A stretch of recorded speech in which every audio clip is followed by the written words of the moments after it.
Opo. Ilang taon na po kayong ganyan? Isang taon po nung June. Isang taon pa man lang po. Ano pong pinagmulan niyan? Kasi po ako nagtrabaho po ako sa Tayabas, kusinera po ako. Ay, Doon pasma. po Baka napasma ka. Doon po ako inabot ng atake. Hmm. Sa Tayabas din po ako dinara, tapos bago inilipat ako dito ng probinsya. Opo. Hindi ka po nagpapa-check up? Isang buwan po akong comatose. Nang magising po ako, ganito na ako. Nang hawakan po ako ni Ate Nina, wala. Lahat ayaw kong pahawakan at masakit. Opo. Tapos ang trabaho po ng asawa niyo, nagta-tricycle po? Tricycle driver po, ano lang po kami, namamasada lang. Paboundary lang. Siya po.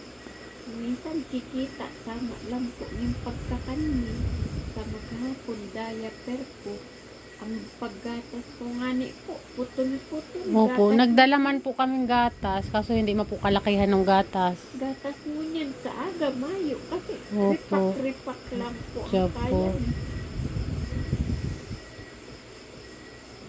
Mahirap ako po. Gusto ko na makalakad.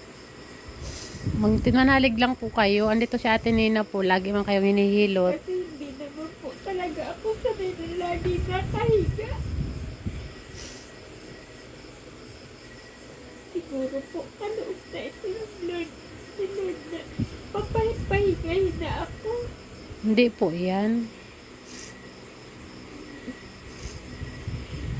Sabi ko Wag na nga po kayong ma-stress. Pag na-stress po kayo, tulungan nyo din po yung sarili ninyo. Sabi ko nga po, sa cervix cancer, nakaligtas po ako baka sa stroke na ito. Operada po ako sa cervical cancer. Nag-stage 2 na po ako. Ilan po ang anak nyo?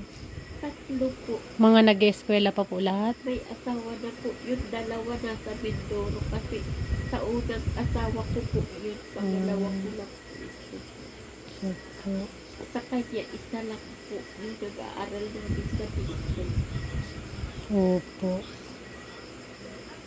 Kaya ikaganito na po kasi naupa din kami ng bahay. Ibig sabihin po itong tinitirhan nyo po, hindi ito sarili? Hindi pa po, naupa pa po kami dito. Upa lang. Kay Ate Esther.